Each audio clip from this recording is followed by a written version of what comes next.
Hello বন্ধুরা, কেমন আছো? তো আজকে চলে এসেছি আরও একটা নতুন রেসিপি নিয়ে। আর আজকে আমরা তৈরি করব একটা গজা মিষ্টি। তো তার জন্য এখানে নিয়ে নিয়েছি ময়দা। এখানে 2 কাপ ময়দা আছে। এই কাপটা মেপে আমি ময়দাটা নিয়েছি। তো চলো তোমরা ভিডিওটা দেখতে থাকো। 1 কাপ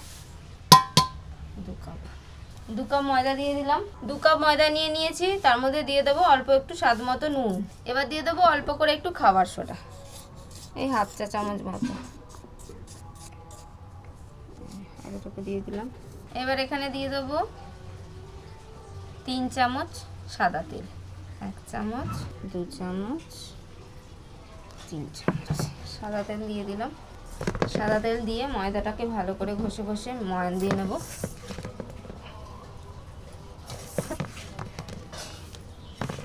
ভালো করে ময়ানটা দেওয়া হয়ে গেছে। এই যে হাতে করে দেখলে এরকম দেখবে মুঠো হয়ে যাচ্ছে। অল্প অল্প জল দেবো, ময়দাটা মেখে নেব। আজকে হচ্ছে আমাদের মিষ্টির দোকানের মতন গজা, নাকি মিষ্টির দোকানের মতন গো? দোকানে এরকম ময়দার মিষ্টি গজার মতনই হবে, কিন্তু একটু আলাদা। দেখো ময়দাটা মাখা হয়ে গেছে।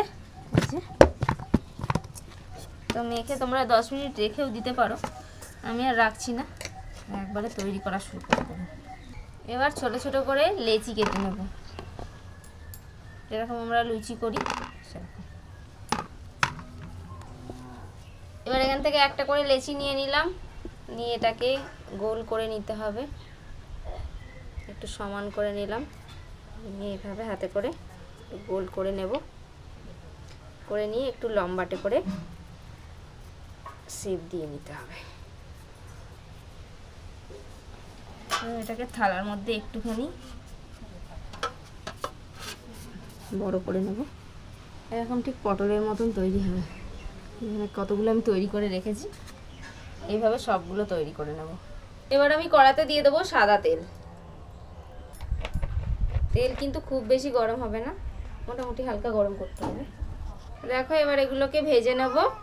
আর অল্প তেলটা একটুখানি হালকা গরম হবে, তার মধ্যে দিয়ে দিতে হবে। তেল কিন্তু খুব গরম হলে এটা কিন্তু ভিতর থেকে কাঁচা থাকবে, ভাজা হবে না। এগুলো কি কুলি পিঠে নাকি? দেখবি চায়ের দোকানে এগুলো কিনতে পাওয়া যায় না? হ্যাঁ, আমি খেয়েছি। মিষ্টি গজা মাথা। এবার আমি একে একে সব ভেজে নেবো, যতটুকু কড়াতে ধরবে ততটুকু দেবো। হয়তো 2 বার ভাজতে লাগবে, আর একটু বড় হবে, ফুলে জায়গা রাখতে হবে।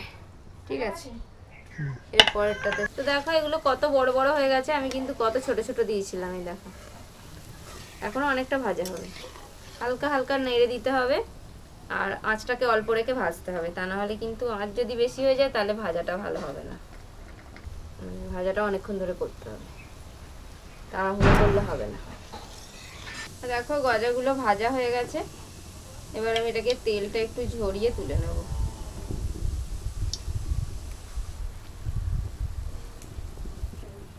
একদম মচমচে করে ভাজা হয়ে গেছে। তেলটা কিন্তু একটু গরম আছে, আমি আর আঁচ একদমই দেবো না। দেখো সবগুলো গজা ভাজা হয়ে গেল, হাফ তেল খরচা হয়েছে। এবার গজার জন্য চিনির রস তৈরি করব। তার জন্য নিয়ে নিয়েছি 1 কাপ চিনি, কড়াইতে দিয়ে দিলাম। আর ওই একই কাপ মেপে দিয়ে দেবো হাফ কাপ জল। চিনিটা গলে যাওয়া পর্যন্ত একটু নাড়াচাড়া করে একটা চিনির শিরা তৈরি করে নেব। শিরাটা একটু চটচটে করে তৈরি করে নিয়েছি, একটু চটচটে, খুব বেশি একদম ঘন করলে কিন্তু হবে না। এবার চিনি শিরাটা তৈরি হয়ে গেছে। এবার গজাগুলো দিয়ে দেবো সব। এবার এটাকে নাড়াচাড়া করব।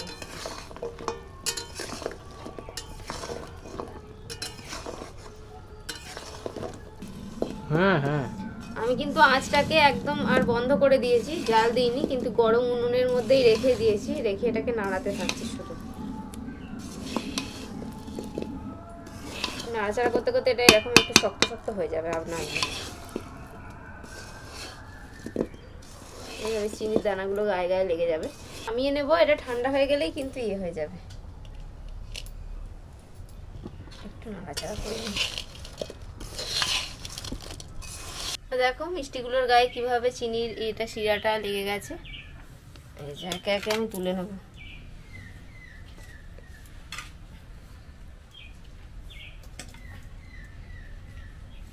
দেখো আমাদের গজা মিষ্টি তৈরি হয়েছে, আর কত সুন্দর দেখতে লাগছে দেখো, কিন্তু একদম ভিতর থেকে খুব রসালো হয়েছে। তো আমাদের গজা মিষ্টি খেতে ভীষণ সুন্দর হয়েছে। তো তোমরা এভাবে বাড়িতে বানাবে। আর কেমন লাগলো আজকের রেসিপি কমেন্ট করে অবশ্যই জানাও। আজকের ভিডিও ভালো লাগলে লাইক করে দাও। তো আজকে আমাদের এখানে শেষ করছি, দেখা হবে পরের ভিডিওয়ে। টাটা।